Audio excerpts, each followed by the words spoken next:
to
తండ్రి యొక్కయు కుమారుని యొక్కయు పరిశుద్ధాత్మ యొక్కయు నామమున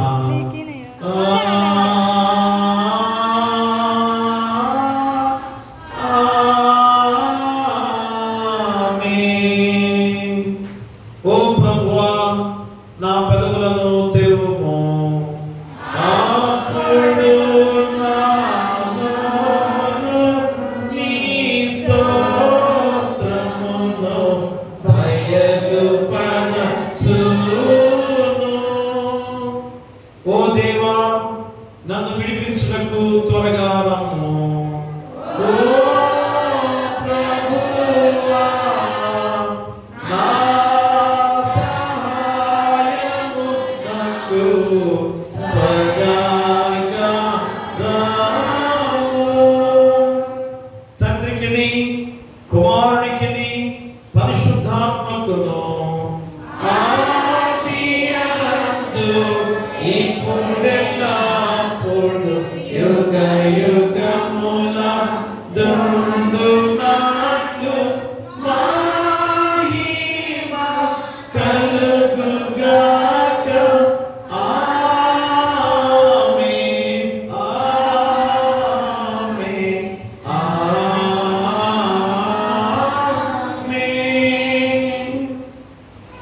ఉత్తర పశ్చిమాలుగా కీర్తన గ్రంథము 43వ అధ్యాయాన్ని మా మధ్యలో కోపూరి మరియమ్మ గారు వచ్చి ఉత్తర పశ్చిమాలుగా 43వ అధ్యాయాన్ని చదవలసిందిగా కోరి ప్రార్థిస్తున్నా. ఉత్తర పశ్చిమాలుగా కోపూరి మరియమ్మ గారు వచ్చి కీర్తన గ్రంథము 43వ సంకీర్తనను చదవలసిందిగా కోరి ప్రార్థిస్తున్నా.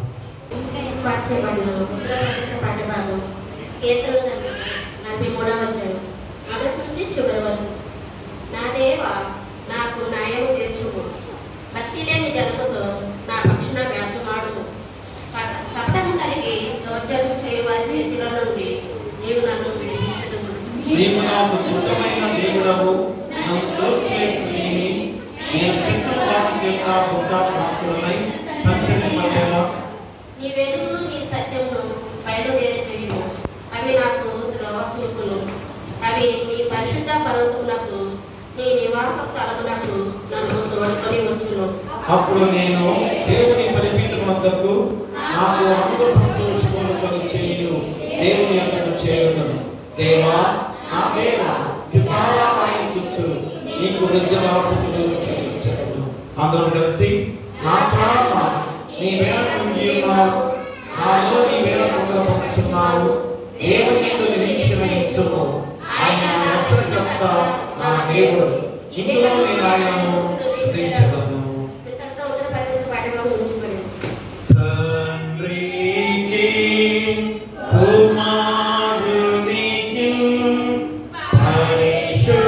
పరిశుద్ధాత్మకు ఆదియందు ఇప్పుడు ఎల్లప్పుడూ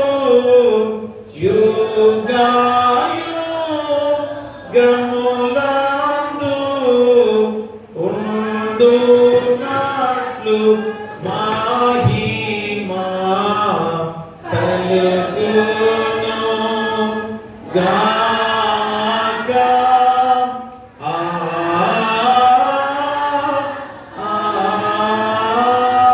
ఆమేన్. వాక్య పఠనముగా మన మధ్యలో మేడిద వాణి వచ్చి పరిశుద్ధ యోహాను సువార్త 18వ అధ్యాయము 12 నుంచి 14 వచనాల వరకు మేడిద వాణి చదవలసిందిగా కోరి ప్రార్థిస్తున్నాం. సువార్త 18వ అధ్యాయం 12వ వచనం నుంచి 14వ వచనం వరకు. అంతటా సైనికులను సహస్రాధిపతి యూదుల భటులను యేసు పట్టుకొని ఆయన బంధించి మొదట అన్నా యొద్దకు ఆయన తీసుకొని పోయి. అంతటా ఆ సంవత్సరము ప్రధాన యాజకుడైన కయపకు మామ. కయప ఒక మనుషుడు ప్రజల కొరకు చనిపోవుట ప్రయోజకరమని యూదులకు ఆలోచన చెప్పినవాడు. ఇద్దరితో సువార్త పట్టణం. ఓ ప్రభువా మమ్మను కనికరింపము. దేవుని దేవునికి స్తోత్రము కలుగును గాక. అలాగనే వాక్య ధ్యానానికి ముందుగా ప్రార్థనలో నడిపించడానికి పోపూరి సువార్తమ్మ గారు వచ్చి ప్రార్థనలో నడిపించవలసిందిగా కోరి ప్రార్థిస్తున్నాం. పోపూరి సువార్త గారు వచ్చి ప్రార్థనలో నడిపించవలసిందిగా కోరి ప్రార్థిస్తున్నాం.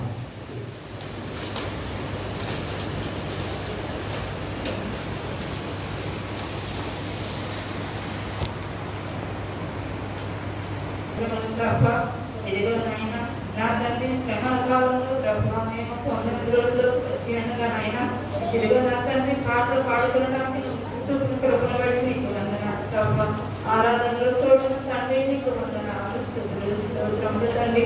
అయ్యా ఇదిగో నాయన సాయంకాలం సమయమున ప్రభా నిన్ను స్తుతించుకునే ధన్యతను మాకు ఇచ్చినది నీకే స్తుతులు స్తోత్రములు ప్రభా. ఇదిగో నాయన వాక్యానికి నా తండ్రి వాక్యం చెప్పబోతున్న దైవజనుడు నైనా నా తండ్రి మీరు అయ్యా ఇంకో ఏ మాటలు మాట్లాడబోతున్నారు నా తండ్రి ఆ మాటలు తెలియజేయమని వేడుకొచ్చున్నాను దేవా. వాక్యానుసారంగా జీవించడానికి కృపను అనుగ్రహించండి ప్రభు. కృప చెప్పు అయ్యా కనికరించిన ఆయన అయ్యా ఇదిగో నా తండ్రి చెప్పిన ప్రతి మాటను మా హృదయాల్లో నా తండ్రి అయ్యా భద్రపరచుకోవడానికి సహాయం దయచేది. వినగలిగిన చెవిని గ్రహించగలిగిన హృదయాన్ని మాకు దయచేయండి అయ్యా. వాక్యానుసారంగా జీవించే కృపను మాకు దయచేయండి ప్రభు.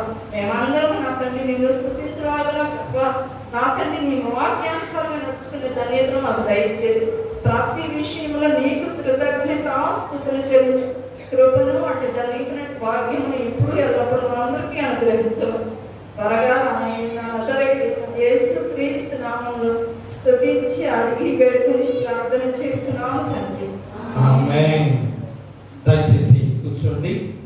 ప్రియ దేవుని సంగమా దేవుళ్ళారా, మరియు రోజు వాక్యాన్ని మనకు అందించేవారు వాళ్ళు స్రవంతి గారు వచ్చి వాక్యాన్ని అందించవలసిందిగా కోరి ప్రార్థిస్తున్నాం. కాండ్రు స్రవంతి గారు వచ్చి వాక్యాన్ని అందించవలసిందిగా కోరి ప్రార్థిస్తున్నాం.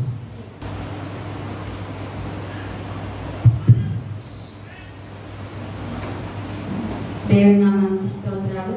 మొదటిగా ఈ అవకాశం ఇచ్చి నన్ను సజీవ లేఖలో నిలబెట్టి ఈ యొక్క శ్రమకాల ధ్యానం ధ్యానించటకు నాకు ఇచ్చిన గొప్ప ధన్యతను బట్టి దేవాది దేవునికి స్తోత్రాలు చెల్లించుకుంటున్నాను. నాకు ఇచ్చిన అవకాశం బట్టి తన కాపరి గారికి నా నిండు వందనాలు తెలియజేసుకుంటున్నాను. ఈ దినం కొరకు ఏర్పాటు చేయబడిన వాక్య భాగమును మనం మరి ఒకసారి చదువుతున్నాము.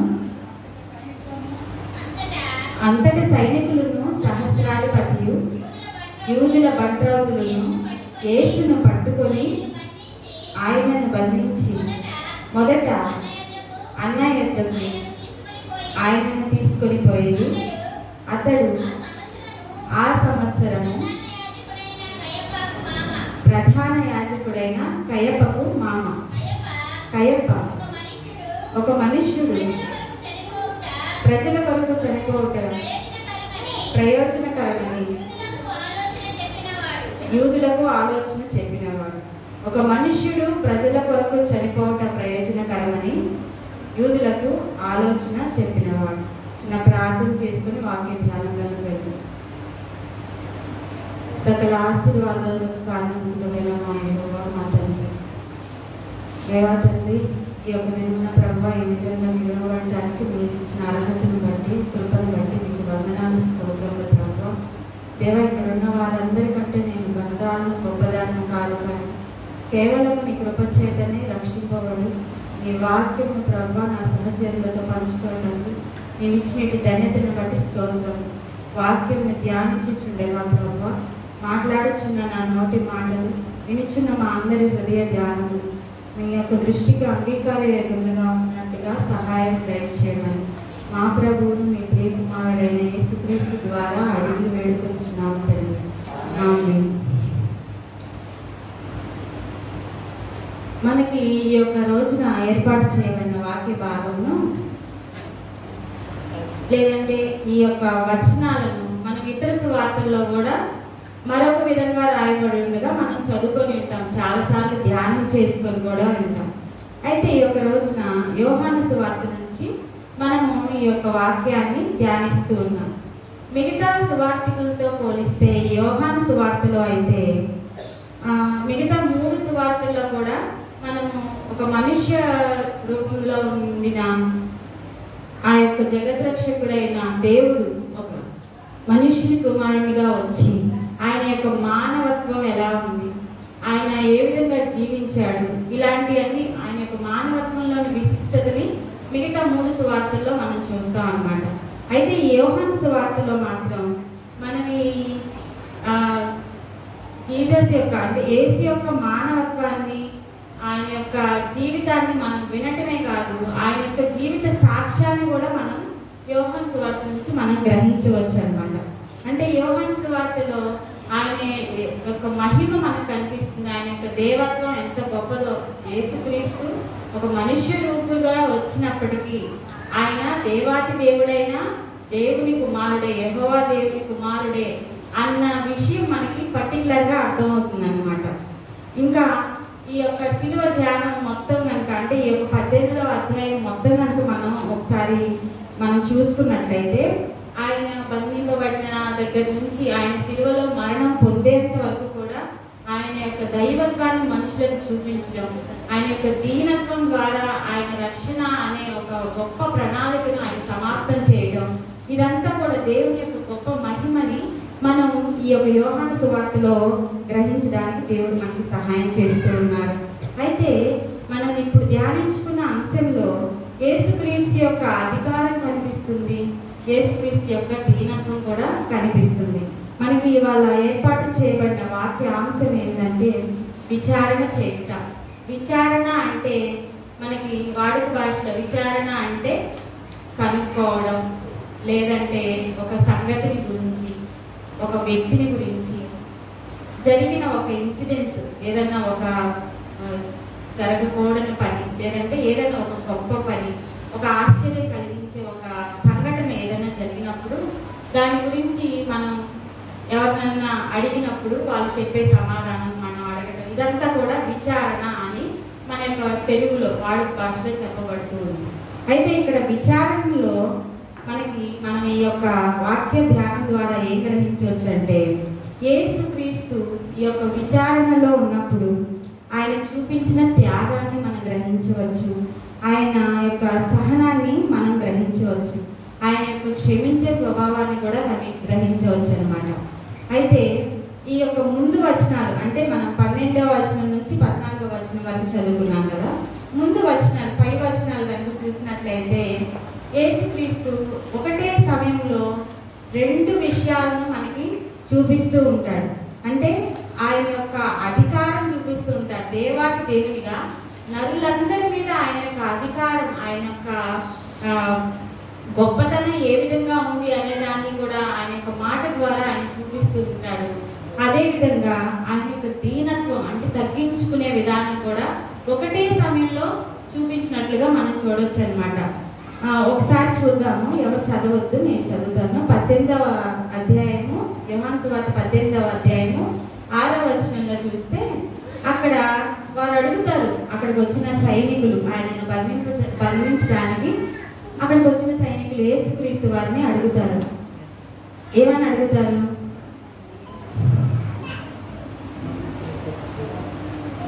మీరు ఎవరిని వెతుకుచున్నారని యేసుక్రీస్తు వారిని అడుగుతారు. వారు ఎవరిని అడుగుతారు? మేము నజరేయుడైన యేసుని వెతుకుచున్నాం అని అడుగుతారు. అప్పుడు ఆయన 6వ వచనంలో అంటున్నారు చూడండి, ఆయన నేనే ఆయనని వారితో చెప్పగా వారు వెనుకకు తగ్గి నేల మీద పడి నేనే యేసుక్రీస్తుని, నేనే నజరేయుడిని, నేనే రక్షకుడినని ఆయన యొక్క అధికారం మనుషులందరినీ రక్షించే దేవాది దేవుని అధికారం కలిగిన మాటను అక్కడ చెప్పినప్పుడు వారు మానవ మాత్రులుగా ఉన్నారు కాబట్టి, అదే విశ్వాసులైతే సాష్టాంగపడి నమస్కారం చేసేవాళ్ళేమో. మనం యేసుక్రీస్తు బోధలు చెప్పేటప్పుడు ఆయన యొక్క సువార్త పరిచర్య సమయంలో కనుక మనం చూసినట్లయితే అనేక మంది ఆయన స్తుతించినట్లు, ఆయన గౌరవించినట్లు, ఇంకొకసారి అయితే ఆయన్ని సన్మానింపబోయినట్లుగా కూడా మనం చూస్తూ ఉంటాం. కిరీటం తెచ్చి ఆయన తల మీద పెట్టబోయినప్పుడు యేసుక్రీస్తు వారు నిరాకరిస్తారు. ఆ విధంగా వారు దేవుని ఘనపరిచినట్లుగా చూస్తూ ఉంటాం, ఆయన వెంబడి నడిచే శిష్యులు కానీ, ఆయన బోధలు వింటున్న మనుషులు కానీ. అయితే ఇక్కడ దేవుని శిక్షించాలి అనే ఉద్దేశంతో ఉన్న సైనికులు వారు ఒక మనుష్య రూపులుగా ఉండి కేవలం ఒక వారి యొక్క ఉద్దేశం మాత్రం అక్కడ కనపరుచుకుంటున్నారు కాబట్టి వారిలో ఎటువంటి దైవత్వం లేదు, ఎటువంటి విశ్వాసం లేదు కాబట్టి వారు సాష్టాంగపడి నమస్కారం చేయాల్సిన దానికి బదులుగా వారు ఏమయ్యారు, వెనుకకు తగ్గి నేల మీద పడ్డారు. అయితే వాక్యాంశంలోకి వద్దాం మనం. ఇక్కడ విచారణ చేసే సమయంలో అక్కడ ఎవరెవరు ఉన్నారు? అంతటి సైనికులను, సహస్రాధిపతియు, యూదుల బంట్రౌతులను యేసును పట్టుకొని ఆయనను బంధించి మొదట అన్న యొద్దకు ఆయనను తీసుకొని పోయింది. అక్కడ ఎవరున్నారంటే సైనికులు ఉన్నారు, సహస్రాధిపతులు ఉన్నారు, యూదుల బంట్రౌతులు ఉన్నారు. వీరందరూ కూడా మొట్టమొదటిగా యేసుని విచారించడానికి ఎవరి యొద్దకు తీసుకుపోయారంట? అన్న యొద్దకు తీసుకుపోయారు. అన్న ఎవరంటే ఆ యొక్క సంవత్సరము యూదులకు ప్రధాన యాజకుడిగా ఉండిన కయప యొక్క మామ అని లేఖన భాగాల ద్వారా మనం చూస్తూ ఉంటాం. అయితే కయప ప్రధాన యాజకుడు అయినప్పటికీ, అంటే యూదులలో ఎటువంటి ఆచారం ఉంటుందంటే వారు ధర్మశాస్త్రం నుంచి కూడా, అంటే పాత నిబంధన కాలం నుంచి కూడా వారి ప్రధాన యాజకులు, పెద్దలు ఈ విధంగా ఉంటూ ఉంటారన్నమాట. ఇప్పటికీ అంటే అప్పటి నుంచి, ఈ బైబిల్ కాలం నుంచి ఇప్పటికీ కూడా యూదా సమాజంలో ఒక వాళ్ళ రూలింగ్ ఎలా ఉంటుంది అంటే వాళ్ళ పరిపాలన విధానం మనలాగా ఒక ప్రైమ్ మినిస్టర్, ఒక సీఎం అలా ఉండరు.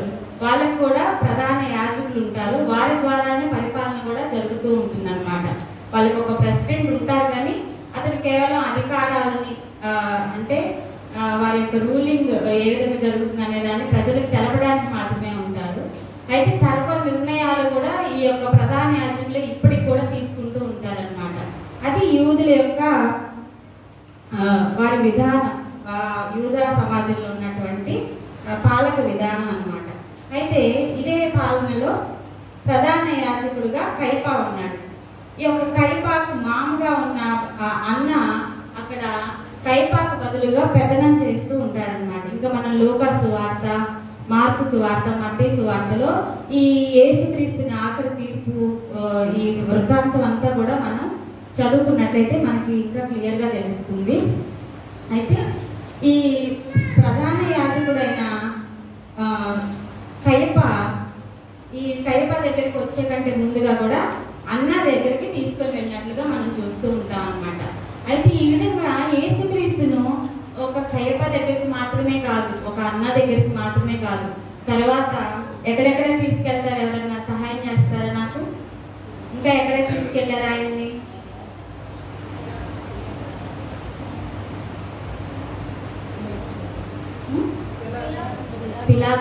పిలాతు దగ్గరికి మళ్ళా హేరోద్ దగ్గరికి, మళ్ళీ హేరోద్ దగ్గర నుంచి పిలాతు దగ్గరికి. ఈ విధంగా అక్కడ ఉన్న మెయిన్ లీడర్స్ ఎవరైతే ఉన్నారో వారందరి దగ్గరికి ఆయన ఎంతో హింసిస్తూ, శ్రమ పెడుతూ, రాత్రంతా కూడా ఈ విధంగా పరిపాలనలో ఉన్నటువంటి ఆ ప్రధానుల దగ్గరికి తిప్పుతున్నా కూడా ఆయన ఆ యొక్క విచారణలో ఏమాత్రం కూడా ఆయన ఒక మానవుడిగా ఉండి ఏ రకంగా కూడా ఆయన అలసత్వం వహించలేదు, ఏ రకంగా కూడా ఆయన యొక్క అధికారాన్ని అక్కడ చూపించలేదు. ముందు చెప్పాం కదా, ఆయన యొక్క అధికారాన్ని, దీనత్వాన్ని రెండింటినీ మనం చూడొచ్చు ఈ యొక్క అధ్యాయంలో. అధికారం ఎక్కడ చూపించాడు? ఆయనతో పాటు ఉండిన ఆ గెత్సెమనే తోటలో ఉన్నప్పుడే కదా ఆ సైనికులు యేసుని బంధించింది.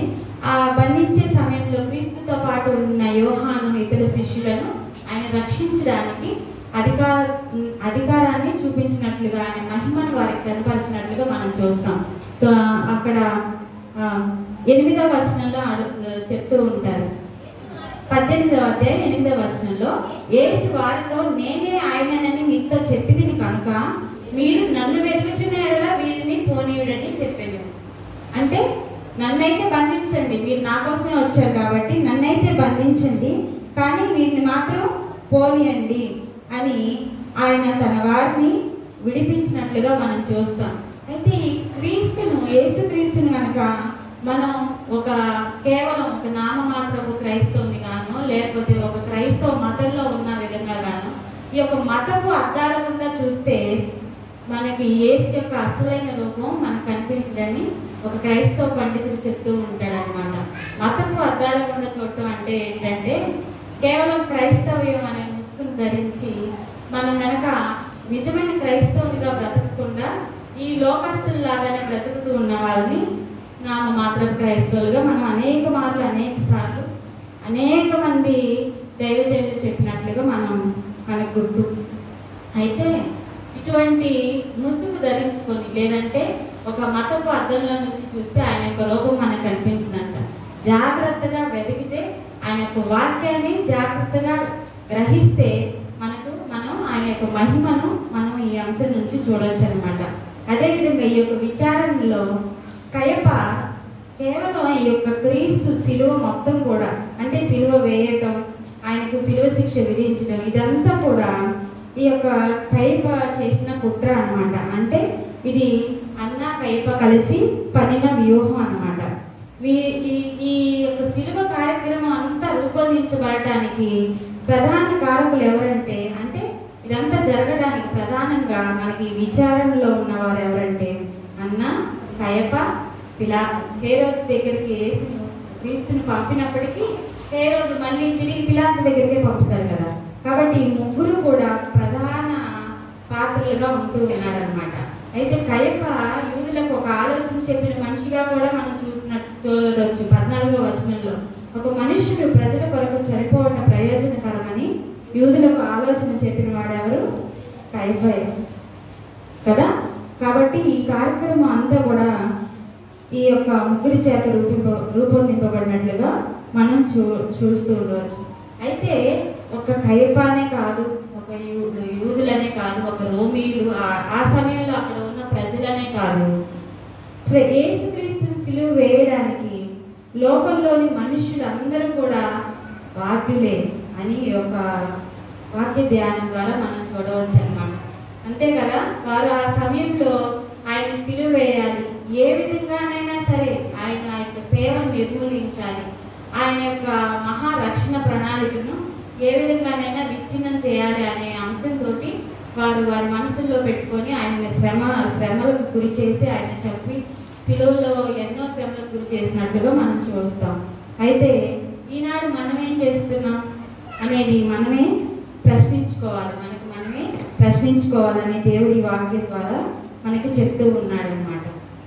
అయితే ఈ యొక్క వాక్య ధ్యానాన్ని మనం ఇంకా జాగ్రత్తగా చూసినట్లయితే ఈ యొక్క అధికారులు ఎవరైతే ఉన్నారో వారందరూ కూడా నేరుగా వెళ్ళి ఒక మనిషిని నీవు నేరస్తుడివి, లేకపోతే వాళ్ళు చేసిన నేరాలను బట్టి కానీ వారు చేసిన పాపాలను బట్టి కానీ అప్పుడున్న యూదుల యొక్క ప్రధాన యాజకులకు ఉన్న రైట్స్, వాళ్ళకున్న వాటిని బట్టి అధికారాన్ని బట్టి ఏ మనిషినైనా కూడా డైరెక్ట్గా వెళ్ళి వాళ్ళు శిక్ష వేయచ్చు, శిక్షకు పాత్రలను చేయొచ్చు.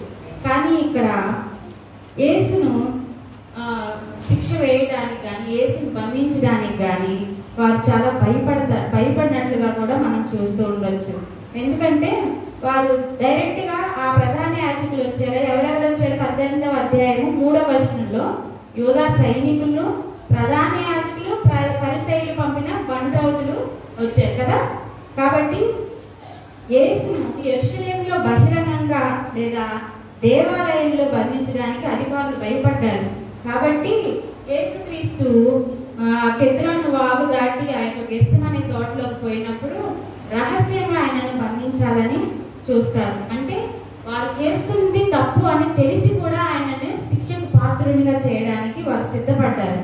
ఎందుకంటే యేసు లోక పాపములను మోసుకొని పోవచ్చున్న దేవుని గొర్రెపిల్ల కాబట్టి ఆ యొక్క లేఖనములు నెరవేరు రీతిగా ఈ విధంగా జరిగినట్లుగా మనం చూస్తూ ఉంటాం. యెషయా గ్రంథం 53వ అధ్యాయము 7వ వచనంలో కనుక మనం చూసినట్లయితే అతడు దౌర్జన్యము నొందెను, బాధింపబడినను అతడు నోరు తెరవలేదు. వదకు తేబడి గొర్రె పిల్లయు, బొచ్చు కత్తిరించు వాని ఎదుట గొర్రెయు మౌనంగా ఉంటున్నట్లు అతడు నోరు తెరవలేదు. ఇంకా 8వ వచనంలో కూడా అన్యాయపు తీర్పు నందిన వాడే అతడు కొనిపోబడిను, అతడు నా జనుల అతిక్రమమును బట్టి మొత్తబడిను కదా. కాబట్టి ఈ యొక్క లేఖనములు నెరవేరినట్లుగా ఆయన ఒక వదకు తేబడిన గొర్రె పిల్లలాగా బొచ్చు కత్తిరించు అనేది ఆ యొక్క గొర్రె ఏ విధంగా మౌనంగా ఉంటుందో, నీవు నజరేయుడైన క్రీస్తువేనా అని అక్కడ సైనికులు అడిగినప్పుడు సమాధానం చెప్పి ఉన్నారు. కానీ ఆయన తన తోటి సహచరులను కాపాడటానికి, ఇక్కడ ఆయన రక్షణ ప్రణాళికను నెరవేర్చడానికి మాత్రం ఏ విధంగానూ కూడా క్రీస్తు వారు నోరు తెరవలేదు. కేవలం మౌని అయ్యి అక్కడ నుంచినట్లుగా మనం చూస్తూ ఉంటాం. అక్కడ క్రీస్తు యొక్క దీనత్వాన్ని మనం చూస్తాం. ఆయన యొక్క మహిమని, ఆయన యొక్క అధికారాన్ని, అదేవిధంగా దీనత్వాన్ని కూడా ఒకే సమయంలో మనం చూస్తూ ఉంటాం. అయితే వీరు దేవుని యొక్క రక్షణ ప్రణాళిక వారికి తెలియదా? దేవుడు ఏ విధమైన ఆశ్చర్య కార్యాలు, అద్భుత కార్యాలు చేశారో వారికి తెలియకనే ఆ యొక్క అధికారులు, అధిపతులు అందరూ ఆయన సిలువేయాలని ఆలోచన చేశారా? కాదు. కానీ ఈ యొక్క యుగ సంబంధమైన దేవత అవిశ్వాసులైన వారికి వృత్తితనం కలుగజేశాడు కనుక ఆ యొక్క యూదా ప్రజలు ఆయన యొక్క మహిమను చూడలేకపోయారు. ఆ సమయంలో ఆ యొక్క ప్రధాన యాజకులు వారంతా కూడా ఆయన మహిమను చూడలేకపోయారు. మనం కూడా కొన్ని సందర్భాలలో కొన్ని శోధనల్లో పడినప్పుడు మనం కూడా మనం ఈ యొక్క యుగ సంబంధమైన దేవతకు అంటే అపవాదికి ఎప్పుడైతే మన జీవితాల్లో చోటిస్తామో మన పనుల్లో కూడా వృద్ధితనం కలుగుతుంది. అప్పుడు మనం క్రీస్తు యొక్క మహిమను చూడలేకపోయి ఉంటాం కదా. ఎంతో విశ్వాసంగా ఉంటూనే దినము అనుదినము ప్రార్థన చేస్తూనే అనుదినము దేవునితో నడుస్తూనే ఒక్కొక్క సమయంలో ఎంత క్రైస్తవుడైనా కూడా, ఎంతగా క్రీస్తులో నలగొట్టబడిన మనిషి అయినా కూడా ఆయన యొక్క మహిమను ఒక్కొక్క సమయంలో చూడలేకపోతూ ఉంటాం అన్నమాట. అంటే నమ్మికను, విశ్వాసాన్ని కోల్పోతూ ఉంటాం. ఇదంతా కూడా ఈ యొక్క యుగ సంబంధమైన దేవత కలుగజేసింది, అంటే అపవాది కలుగజేసింది అని మనము గుర్తు చేసుకోవాలి. మనం క్రీస్తు బాటలో నడవాలని దేవుడు ఈ యొక్క వాక్య ధ్యానం ద్వారా మనకు తెలియజేస్తూ ఉన్నారు. అయితే ఇంకొక ప్రవచనం కూడా నెరవేరేలాగా క్రీస్తు ఈ విధంగా చేసినట్లుగా కూడా మనం చూస్తూ ఉంటాం. కీర్తనల గ్రంథము 27వ అధ్యాయము మొదటి 2 వచనాలు. యెహోవా నాకు వెలుగును రక్షణ అయి ఉన్నాడు, నేను ఎవరికి భయపడుదును? యెహోవా నా ప్రాణదుర్గము, నేను ఎవరికి వెరుతును? నా శరీర మాంసము తినుటకై దుష్టులు నా మీదకి వచ్చినప్పుడు, నన్ను బాధించు శత్రువులు నా మీదకి వచ్చినప్పుడు వారు తొట్టిల్లిరి కదా. ఇక్కడ దావీదు గారు ఒక కీర్తనలో పాడుకుంటూ ఉన్నారు. ఆయన వెలుగుగా రక్షణగా ఉన్నప్పుడు నేను ఎవరికి భయపడినాను. అదేవిధంగా క్రీస్తు వారు కూడా సాక్షాత్తు తండ్రి అయిన దేవుని స్వరూపంలో నుంచే ఒక కుమారునిగా వచ్చి ఉన్నప్పుడు ఆయన ఎవరికి భయపడవలసిన అవసరం లేదు. కానీ ఆయన యొక్క శరీర మాంసము తినుటకై దుష్టులు వచ్చినప్పుడు ఆయన అంగీకరించి ఉన్నాడు. ఎందుకంటే సమస్త మానవాళి రక్షణ కోసం అన్నమాట. కాబట్టి మనం ఎప్పుడైనా సరే ఈ యొక్క దేవుని మహిమను చూడలేక, ఆయన యొక్క తగ్గింపు స్వభావం మనం గ్రహించలేక, మనం కూడా అటువంటి తగ్గింపు స్వభావాన్ని కలిగి ఉండలేక, ఎప్పుడైతే మనం భయపడతామో, ఎప్పుడైతే మనము ఈ లోకాధిపతికి వెతుకుతూ ఉంటామో, అంటే భయపడుతూ ఉంటామో, పిరికితనంతో ఉంటామో, అప్పుడు మనం కూడా ధైర్యంగా ఈ దావీదు ఏ విధంగా యెహోవానే నా రక్షణగా ఉన్నాడని ఇక్కడ చెప్తూ ఉన్నాడో ఆ రకంగా మనం కూడా ధైర్యంగా ఉండాలని కూడా చెప్తూ ఉన్నాడు అనమాట. అదేవిధంగా ఇక లేఖనములు నెరవేరినట్లుగా కూడా ఈ యొక్క విచారణ పర్వం జరిగినట్లుగా కూడా మనం చూస్తూ ఉంటాం. అదే కీర్తనలు 40వ అధ్యాయము 14వ వచనంలో, నా ప్రాణము తీయుటకై యత్నించువారు సిగ్గుపడి బొత్తిగా భ్రమశీందురుగాక, నాకు కీడు చేయగోరువారు వెనుకకు మళ్లింపబడి సిగ్గునందుదురుగాక. అంటే ఇక్కడ క్రీస్తు ప్రాణం తీయడానికి చూసిన వారు ఆయన యొక్క బలి అర్పణం జరిగిన తర్వాత, ఆయన యొక్క రూపాంతరం జరిగిన తర్వాత వారు ఎంతగానో ఇబ్బంది పడినట్టుగా కూడా మన లేఖనాల్లో చూడవచ్చు. ఆయనను అప్పగించిన ఇస్కరియోతు యూదా అయితే ఆయనకి వచనం చక్కగా సూట్ అవుతుందని నా ఉద్దేశం. నా ప్రాణం తీయటకై యత్నించేవారు సిగ్గుపడి బొత్తిగా భ్రమశీందురుగా. ఆయన తర్వాత ఎంతగానో బాధపడ్డాడు కదా, కేవలం ఒక 30 వెండి రూపాయలు కానీ నీ రక్షకుని అమ్మివేసింది అని కదా బాధపడి ఆయన మళ్ళీ తిరిగి ఆ వెండి రూపాయలు ఇస్తూ ఉంటాడు. కాబట్టి మనం కూడా మన యొక్క అపరాధముల చేత లేదంటే మన యొక్క పాపముల చేత మనం ఎప్పుడైతే క్రీస్తుని మరలా సిలువలో నలగొడుతూ ఉన్నామో, అంటే మనం దేవుణ్ణి మరలా బాధిస్తూ ఉన్నామో, అప్పుడు మనం పశ్చాత్తాపడాలని దేవుడి యొక్క వాక్యం ద్వారా మనకి తెలియజేస్తూ ఉన్నాడు. ఎందుకంటే దేవుడు మన యొక్క రక్షణ కొరకే అవమానమును, ఎంతటి అవమానమును కూడా నిర్లక్ష్యం చేసినట్లుగా దేవుడు ఇక్కడ కనిపిస్తూ ఉన్నాడు అనమాట. హెబ్రీయులకు రాసిన పత్రిక 12వ అధ్యాయము 2వ వచనం.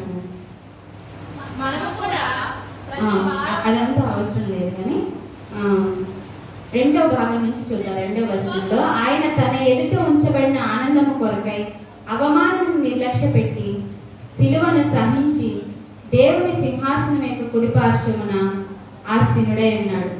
దేని కొరకై అంట? తన ఎదుట ఉంచబడిన ఆనందం. తన ఎదుట ఉంచబడిన ఆనందం ఏంటి? సమస్త మానవాళి యొక్క రక్షణ. ఈ యొక్క రక్షణ భాగ్యం కొరకే ఆయనకు ఎదురైన ఘోరమైన అవమానాన్ని నిర్లక్ష్య పెట్టేశాడు, అంటే పక్కన పెట్టేశాడు. దాన్ని పట్టించుకోలే. ఎంత అవమానపరుస్తున్నా కానీ ఆయన సహించి దేవుని సింహాసనం యొక్క కుడిపార్శ్వమున ఆసీనుడై ఉన్నాడని. కాబట్టి మనం కూడా క్రీస్తు వారు ఈ యొక్క మనుష్య కుమారునిగా ఉండి ఆయన యొక్క సహనాన్ని, ఆయన యొక్క తగ్గింపుని మనకి ఈ యొక్క విచారణ పర్వంలో చూపిస్తూ ఉన్నాడు. ఈ యొక్క విచారణ జరుగుతూ ఉన్నప్పుడు ఈ యోహాను సువార్తికుడు అక్కడే ఉంటాడు కదా, వారునాథ నిలబడి ఉంటాడు. అయితే యోహాను సువార్తికుడు ఆయన గ్రహించిన విషయాలు ఆయన యొక్క పత్రికలో రాసి ఉన్నాడు.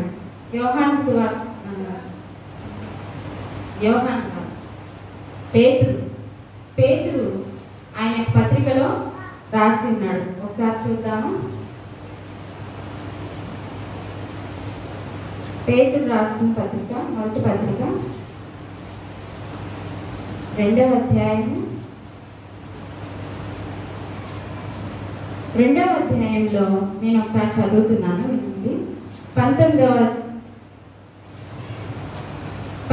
వచనం నుంచి ఉంటుంది. ఎవడైనా అన్యాయంగా శ్రమ పొందొచ్చు దేవుని గురించిన మనస్సాక్షి కలిగి దుఃఖమును సహించిన ఎడల అది హితమగును, అది మంచిదే అంటున్నాడు. ఎందుకంటే ఆయన క్రీస్తును నేరుగా చూశాడు కదా. అక్కడ అన్యాయంగా శ్రమలు పొంది అన్యాయంగా సిలువ వేయబడి కూడా కేవలం మనిషి యొక్క రక్షణ కొరకు అదంతా చేశాడని మనిషిని కూడా ఈ యొక్క సువార్తికుడు చెప్తూ ఉన్నాడు. ఏమని? అన్యాయంగా మనం శ్రమ పొందితే దేవుని గురించిన మనస్సాక్షిని కనుక మనం కలిగి ఉంటే అది మంచిదే అని చెప్తూ ఉన్నాడు. అదేవిధంగా తప్పిదమ్మగా దెబ్బలు తిన్నప్పుడు మీరు సహించినట్లా మీకేమి మనం ఒకసారి తప్పు చేసి ఆ యొక్క తప్పును బట్టి మనకు కనుక శిక్ష వచ్చినట్లయితే, మనకు పనిష్మెంట్ ఎవరైనా వేస్తే దానివల్ల మనకి ఏమైనా ఘనత వస్తుందా? మనం తప్పు చేసాం కాబట్టి ఆ శిక్షను పొందుకొని ఉన్నామని మనం గ్రహించాలి. అయితే మేలు చేసి బాధపడినప్పుడు మీరు సహించినట్లా అది దేవుడికి హితమగును. మనం మేలు చేసి కూడా, అంటే మంచి చేసి ఒక క్రైస్తవునిగా మనం చేయవలసిన కర్తవ్యం మనం చేసి కూడా మనం తిరిగి ఎదురు దెబ్బలు తిన్నప్పుడు ఏం చెప్తున్నాడు? అది దేవునికి హితమగును, దేవుని దృష్టిలో మంచిగా ఎంచబడుతుందని చెప్తున్నాడు. అందుకోసమే మనం పిలువబడినట్లుగా చూస్తూ ఉంటాం కదా. అయితే క్రీస్తు మీ కొరకు బాధపడి మీరు తన అడుగుజాడలందు నడుచుకున్నట్లు మీకు మాదిరి ఉంచిపోయాడు. ఇదంతా కూడా ఆయన ఒక మాదిరిగా ఆయన అడుగుజాడల్లో నడుచుకోవడానికి మనకి మాదిరి ఉంచిపోయాడు. కాబట్టి ఆయన ఏ పాపము ఏ కపటము లేదు. కాబట్టి ఆయన దూషించినా కానీ బదులు దూషించలేదు, శ్రమ పెట్టినా కానీ బెదిరించలేదు, న్యాయంగా తీర్పు తీర్చి దేవునికి తను తాను అప్పగించుకొనేను. అయితే ఈ యొక్క 25వ అధ్యాయంలో 25వ వచనంలో, మీరు గొర్రెల వలె దారి తప్పిపోతుంది కానీ ఇప్పుడు మీ ఆత్మల కాపరియు అధ్యక్షుడునైన ఆయన వైపునకు మళ్ళీ ఉన్నారు. మనం అనేక మార్లు గొర్రెల వలె దారి తప్పిపోయి ఉంటాం కానీ మన కాపరి ఎవరు? క్రీస్తే. కాబట్టి ఆయన వైపునకు మనం ఎప్పుడైతే మళ్ళుతూ ఉన్నామో ఆయన రక్షణను, ఆయన మహిమను మనం చూస్తామని పేతురు గారు మనకి ఈ యొక్క వాక్య ధ్యానం ద్వారా చెప్తూ ఉన్నారు. ఎందుకంటే యేసు గొర్రెల సంఖ్య అంట ఎప్పుడు 100 అంటే అదొక పరిపూర్ణత. అందులో నుంచి ఏ ఒక్క గొర్రె తప్పిపోయినా మనం పాడుతూ ఉంటాం కదా. 100 గొర్రెల్లో నుంచి ఒక గొర్రె తప్పిపోతే ఏం చేశాడు దేవుడు? వెదకి మళ్ళీ దరికి చేర్చుకున్నాడు. కాబట్టి ఆ యొక్క పరిపూర్ణత, ఆ యొక్క నూరు అనేది ఏంటంటే నిత్యత్వం వరకు కూడా ఆయన గొర్రెల సంఖ్య 100 అన్నమాట. అంటే అంతం వచ్చే వరకు కూడా ఆయన గొర్రెలు చెదిరిపోతూ ఉంటే కాపరి చూస్తూ ఉండలేదు, ఆయన దగ్గరకు చేర్చుకుంటాడు. ఎప్పుడు మనము క్రీస్తు మాదిరి ఆయన యొక్క శిలువ ధ్యానం ద్వారా ఆయన యొక్క ఓర్పును, ఆయన యొక్క సహనాన్ని చూసి క్రీస్తును పోలి నడుచుకున్నప్పుడు మనము ఆ యొక్క తప్పిపోయినప్పటికీ తిరిగి ఆ గొర్రెల్లో చేర్చబడతాము, ఆయన యొక్క రక్షణలో పారివాడవుతామని దేవుడు ఈ యొక్క వాక్య ధ్యానం ద్వారా చెప్తూ ఉన్నాడు అనమాట. కాబట్టి ఈ యొక్క విచారణ, అది కదా విచారణ చేయుట అనే అంశం ద్వారా మనం ఇవాళ ఏమేమి నేర్చుకోవచ్చు అంటే క్రీస్తు యొక్క మహిమ, క్రీస్తు యొక్క దీనత్వము రెండూ కూడా యేసుక్రీస్తు వారు ఒకటే సమయంలో చూపించినట్లుగా చూస్తాం. అంటే ఇక్కడ సందర్భోచితంగా ఆయన యొక్క మహిమను, ఆయన యొక్క దీనత్వాన్ని రెండింటినీ మనుష్య జాతికి చూపించాడు. మనకి ఇలాంటివి చూపించడానికి ఒక మనిషిగా, ఒక కామన్ మ్యాన్గా ఉన్నప్పుడు మనకి చాలా కష్టం అవుతుంది. ఏ సమయంలో ఎక్కడ ఏం ప్రదర్శించాలో కూడా కొన్నిసార్లు తటపటాయిస్తూ ఉంటాం అన్నమాట.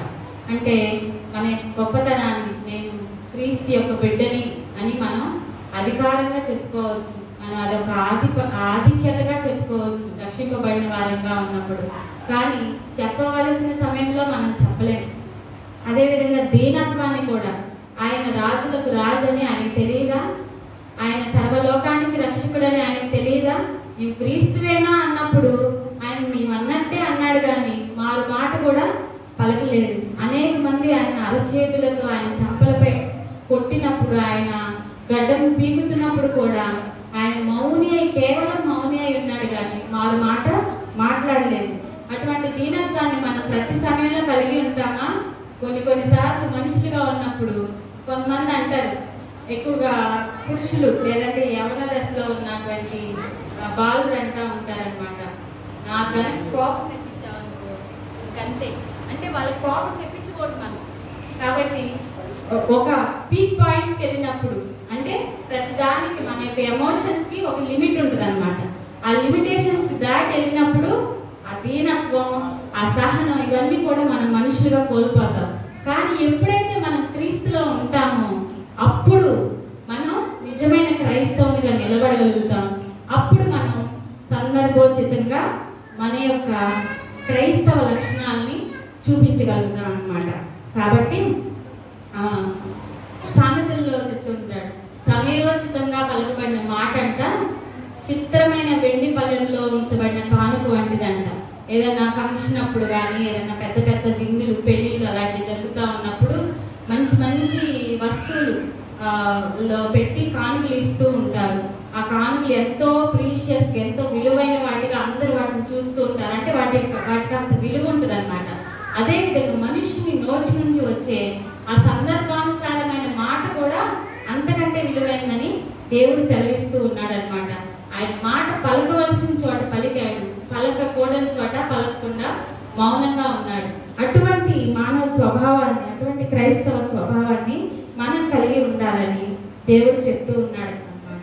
కాబట్టి ఈ యొక్క విచారణ చేయుట అనే ఒక అంశం ద్వారా మనం క్రీస్తు యొక్క దైవత్వాన్ని, మహిమను, అదేవిధంగా దీనత్వాన్ని, సహనాన్ని, ఆయన యొక్క తగ్గింపు స్వభావాన్ని మనం నేర్చుకోవాలని ఒక వాక్య ధ్యానం ద్వారా దేవుడు మనకు తెలియజేస్తూ ఉన్నాడు.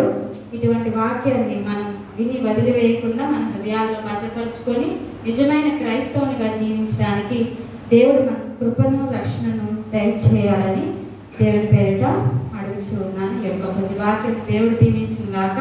మరియు కుమారు నాకు ఈ అవకాశం ఇచ్చిన దేవునికి నా నిండు వందనాలు, స్తోత్రాలు. అవకాశం ఇచ్చినటువంటి పాస్టర్ గారికి కూడా నా యొక్క నిండు వందనాలు. స్త్రీల సమాజం వారికి, పెద్దలకు, డెలిగేట్ గారికి, సండే స్కూల్ పిల్లలకి, యూత్ వారికి నా నిండు వందనాలు. దేవుని సంగమా, దేవుని బిడ్డలారా, మరి విచారణ చేయుట అనే అంశం మీద మరి ఎంత అన్యాయమైన విధానంలో అన్న ప్రధాన యాజకుడు కాకపోయినా కానీ, మరి కైప ప్రధాన యాజకుడు కానీ, మరి మోసకరమైన విధానంలో అన్న ద్వారా మరి విచారణ చేయటం అనేది మరి ఎంత అన్యాయమైనది. మరి అలాంటి విధానంలో యేసుక్రీస్తు వారు ఎంత సహనం పాటిస్తూ కూడా మరి ఎంత ఓర్పుతో మన కొరకు శిలువ యాగంగా అర్పించుకున్న దేవాది దేవుడు. మరి అంత కూడా ఎందుకు చేశారు వారు? మాప్పుడు అల్లుడుగా కైప ప్రధాన యాజకుడు, కానీ అన్న దగ్గరికి విచారణ చేయడానికి పంపించారు. దేనికనగా అధికార దాహం. ఎందుకంటే యేసుక్రీస్తు వారు ఆ యొక్క దేవాలయంలో ఆ నూకలను పావురాలని అమ్ముతున్నారు కదా, మరి దాన్ని యేసుక్రీస్తు వారు ఎంతగా ఖండించి కోపముతో ఆ వ్యాపారాన్ని పాడు చేశారన్న కోపం అతనిలో ఉంది. ఎందుకంటే అది అన్న వ్యాపార విధానం. అంటే వారి ప్రధాన యాజకులు వారే వ్యాపారం చేసుకునేవారు. అయితే వారికి అంత అధికారం వారికి ఉంది కనుక ఆ వ్యాపారాలు కూడా వారే చేసుకుని డబ్బు గణించి ఎంతో ధనికులుగా మారిపోయిన విధానం. అలాంటి అధికార వ్యామోహం ద్వారా చూడండి, న్యాయాన్ని కూడా వారు ఎలాగా మరి లేకుండా చేసిన విధానము మరి కాండ్రు వాణి మరి బిడ్డలు ఎంతో చక్కగా మరి చాలా సవంతి చాలా చక్కగా మరి ఎందుకంటే వాళ్ళు జాబులు చేస్తున్నా కానీ దేవుని వాక్యం చెప్పాలంటే అంత భయభక్తులతో చెబుతున్నారు బిడ్డలు నేను చూస్తున్నాను. చాలా దేవునికర విధానం. ఎందుకంటే దాన్ని వారు చెప్పే విధానంలో కూడా మీరు అనే మాట ఉపయోగిస్తున్నారు. కొంతమంది చాలా మంది నీవు మీరు అనే మాట ఉపయోగిస్తుంటారు. మాది మంచిది కాదు. నేను మనము అనే మాటలు ఉపయోగించాలి. ప్రశ్నలు వేయటం కూడా వేయకూడదు. నేను అది వాటిని గమనిస్తుంది. ఎందుకంటే మీకు వాక్య భాగాన్ని తెప్పిస్తున్నానంటే అది ఎందుకంటే మీరు ఇంకా దేవుని వాక్యం చెప్పే విధానంలో మనము అనేది కలుపుకోవాలి. మాస్టర్ గారుగా నేనే ప్రతి సందర్భంలో నేను అని కూడా కలుపుకుంటాను. కాబట్టి మనము ఆ వాక్యం చెప్పే పద్ధతులు కూడా నేర్చుకునే విధానాలు చాలా దీవెనకరము. కాబట్టి మరి ఎంత దీవెనకరమో మరి చక్కటి వాక్య భాగంలో మరి చాలా బాగా వాక్యాన్ని చెప్పి క్లుప్తంగా మరి ముగించిన కాండ్రు సమంతి మరి వారి కుటుంబానికి బిడ్డలకును మరోసారి మా తరఫున సంఘం తరఫున నిండు వందనాలు తెలియజేసుకుంటూ ఉన్నాం. మరి యొక్క గొప్ప వాక్యం ద్వారా మన జీవితాలు అధికార వ్యామోహం ద్వారా ఎంత బదలైపోతుందో లోకం ఈరోజు మనం చూస్తున్నాం. అది అలాంటి అధికార వ్యామోహం అనేది ఉండకూడదు. దానివల్ల దేశము లోకం అంతా కూడా పాడైపోతుంది అనేది జగమెరిగిన సత్యం. మనందరం కూడా అధికార దాహాలతో ఎంతగా మోసపోతున్నారో ప్రజలు. ఆనాడు యేసుక్రీస్తు వారిని సైతం కూడా అలాంటి అన్యాయకరమైన విచారణ చేసిన సందర్భాన్ని మనం చూసాం. కాబట్టి మరి వాక్య భాగం ద్వారా మనం తెలుసుకోవాల్సింది కనుక అధికార దాహం అనేది తీసివేసుకొని మనందరం కూడా దేవుని బిడ్డలుగా సమాన న్యాయంతో ముందుకు సాగే ఒక బిడ్డలుగా ఉండాలని కోరుతూ నీకును మీ కుటుంబాలకును సదాకాలం దేవుడు తోడైండును గాక. ఆమేన్. దహన బలి నీకు నానిస్తము మరియు దైవ బలులు వినిగినయా మాయే యెహోవా దేవా వినిగి నలిగిన ఎట్టి హృదయ బాలక్షము చేయవు నికటాక్షంబుతో సియోనుకు నిపుడే గనరు తోడను మేలు సేయుమో ప్రకటంబుగాను యెరూషలేమునకు ప్రాకారములను గట్టింపుము అంతటా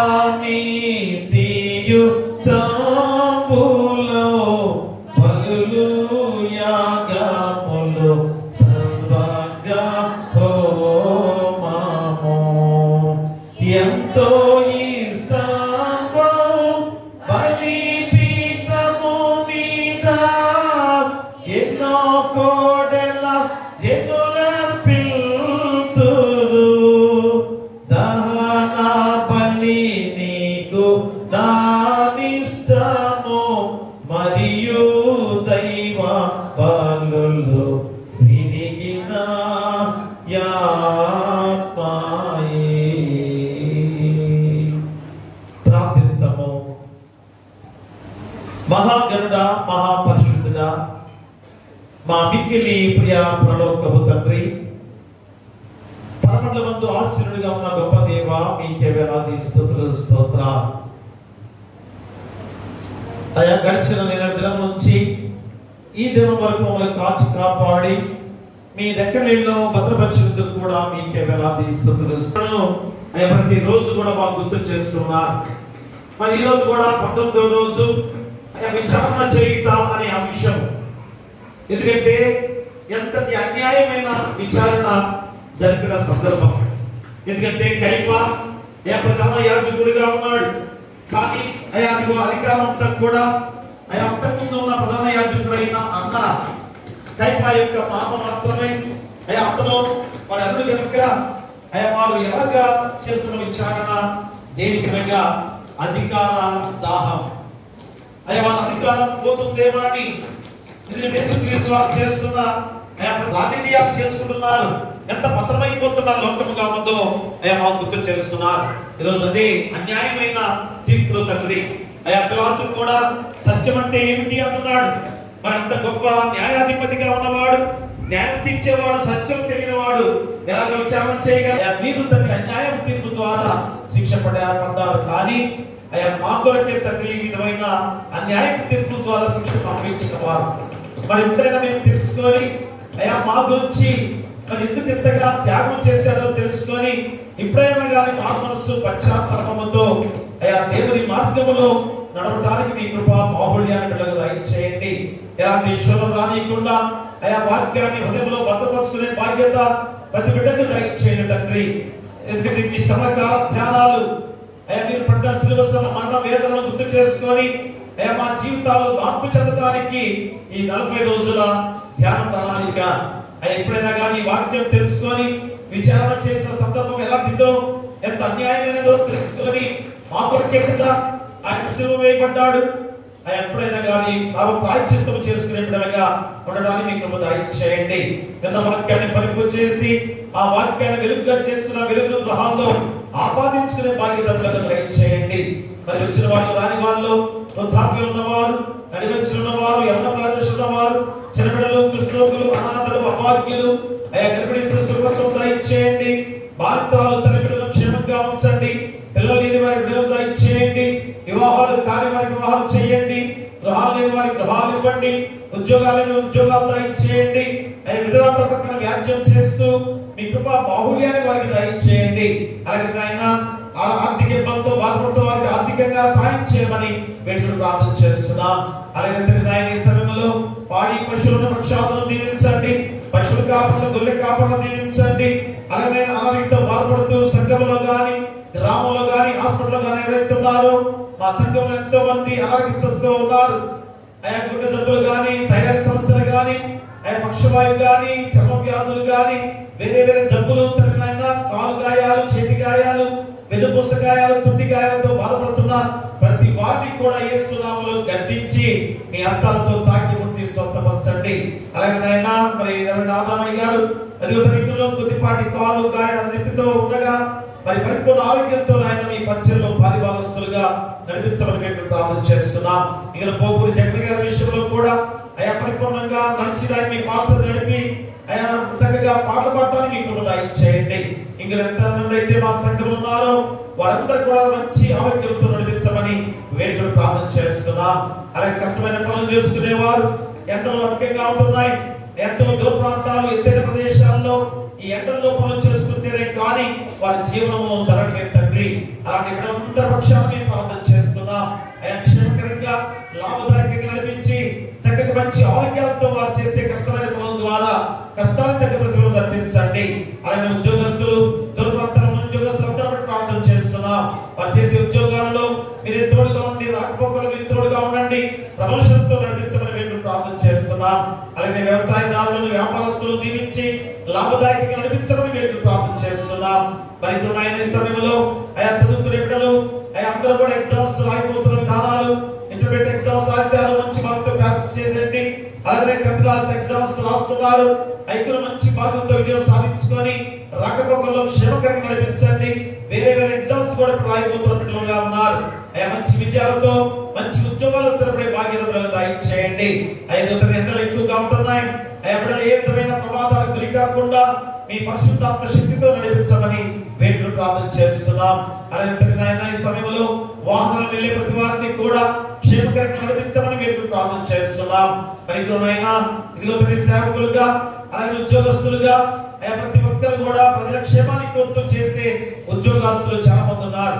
వారందరూ కూడా వారి వృత్తి ధర్మం ప్రకారంగా చక్కగా ఏ లంచాలు తీసుకోకుండా వారు ఉద్యోగాలు చేస్తే తిరిగి మీ ద్వారా గొప్ప ప్రతిఫలం వారు పొందుకోబోతున్నారు. అటు కృప మనకి దయచేయమని మేము ప్రార్థన చేస్తున్నాం. ప్రపంచ నాయకులు, దేశ నాయకులు, రాష్ట్ర నాయకులు, జిల్లా నాయకులు, గ్రామ నాయకులు చక్కని పరిపాలన చేసే విధంగా శాంతి సమాధానంతో నడిపించే విధానంలో మీ కృప వారికి దయచేయండి. ఎందుకంటే వారు చేసే ఆ గొప్ప పరిపాలన ద్వారా మీ ద్వారా ప్రతిఫలం పొందుకునే బాధ్యత వారికి దయచేయబోతున్నారు. అటు కృప వారికి దయచేయండి. మరి ఈ సమయంలో పగడాల ప్రవీణ్ గారనే సువార్థికుడు ఎంతో గొప్ప దైవజనుడుగా సువార్థికుడుగా ఉన్నాడు. అతను ఎంత ఘోరాతి ఘోరమైన మరణం జరిగిన విధానం తండ్రి మరి ఏమి జరిగిందో కూడా ఇంకా తెలియజేయబోతున్నారు కనుక ఆయన వారి కుటుంబాన్ని ఆదరించి ఓదార్చి బలపరచమని మేము ప్రార్థన చేస్తున్నాం. అలాగే ఆయన ఈ సమయంలో ఆయన మా సంఘాన్ని ప్రార్థన చేస్తున్నాం. నూతన దేవాలయ నిర్మాణ విషయంలో మీకే అప్పగిస్తున్నాము తండ్రి. అది గొప్ప నిర్మాణం చేపట్టి మాత్రం కూడా వెనకంజ వేయకూడదు. మరి ఉన్న సమస్యలను సమాధానంగా పరిష్కరించుకునే విధంగా మీ పరిశుద్ధాత్మ శక్తిని కుమరించమని వేడుకలు ప్రార్థన చేస్తున్నాం. ఎందుకనగా మెటీరియల్ ఎంతో చక్కగా ముందుగా వచ్చింది. అది పాడైపోతున్న విధానాలు కూడా మంచిది కాదు. దేవుని ఆలయ నిర్మాణ విషయంలో తెచ్చినది ఎంతో గొప్ప వస్తువులు కనుక అది పాడైపోయే విధంగా కూడా మనం చేసుకోకూడదు.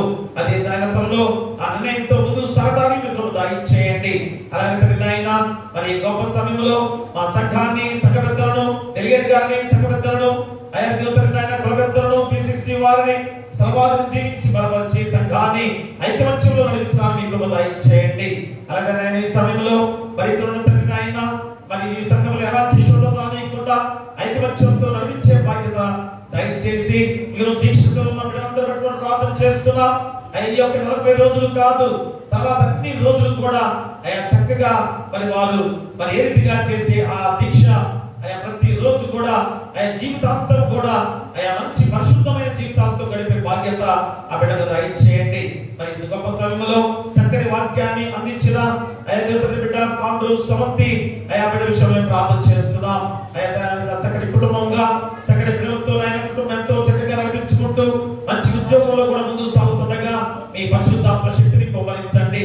ఇందులో వారికి ఏమి సాయం దయచేసి చేసే ఉద్యోగంలో రాకపోకల్లో కూడా మీరు తోడుగా ఉండి నడిపించమని మేము ప్రార్థన చేస్తున్నాం. ఇంకనైనా బైబిల్ చదివిన వారిని, వాక్యాన్ని చదివిన వారిని, ఉత్తర చిత్తాలు చదివిన వారిని, పరికృతంగా ప్రార్థన చేసిన వారు దినములు కూడా వారిని మర్చిపోయి ఉన్నాం. వాటి బట్టి కూడా మేము ప్రార్థన చేస్తున్నాం. ఎంత దీవెనకరము, ఎంత గొప్ప బాధ్యత ఈ యొక్క సన్నిధిలో దొరుకుతుందంటే ఎంత దీవెనకరము. కాబట్టి అందరూ కూడా ఎంతో చక్కగా శ్రద్ధగా వారు చదువుతున్న గొప్ప విధానంలో మీ పరిశుద్ధాత్మ శక్తిని వారిపై కూడా కుమ్మరించమని పిల్లలందరూ కూడా మళ్ళీ తిరిగి వెళ్ళుండగా క్షేమకరంగా నడిపించి సంఘం చుట్టూ, గ్రామం చుట్టూ, ప్రతి వారి ఆ చుట్టూ కూడా మీ దేవదూతలకు హెచ్చగా ఉంచమని నీ కుమారుడు మా ప్రభువైన యేసుక్రీస్తు ద్వారా వేడుకొంచున్నాము తండ్రి. ఆమేన్. పరలోకమందున మా తండ్రి, నీ నామం పరిశుద్ధపరచబడును గాక, నీ రాజ్యం వచ్చును గాక, నీ చిత్తం పరలోకమందు నెరవేర్చును, భూమి మీద నెరవేరును గాక. మనకు ఆహారం నేడు మాకు దయచేయము. ఆయన అపరాధము చేసిన వారిని మేము క్షమించుట ప్రకారం అపరాధములను క్షమించుము. శోధనను తీర్క దుష్టును తప్పించుము. రాజ్యమును, శక్తియు, మహిమయు నిరంతరము నీవై ఉన్నవి. ఆమేన్.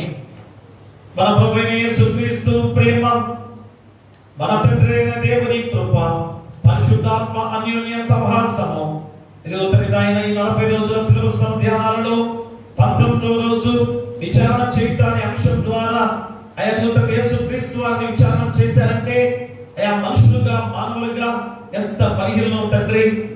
తండ్రి మమ్మల్ని విచారణ చేసే దేవుడు, మాకు న్యాయమైన తీర్పు తెచ్చే దేవుడు. అలాంటి దేవాది దేవుణ్ణి అన్యాయంగా విచారణ చేయటం అనేది ఎంత ఘోరాతి ఘోరమో తెలుసుకున్న విధానం. అది దేనికనగా అధికార దాహం.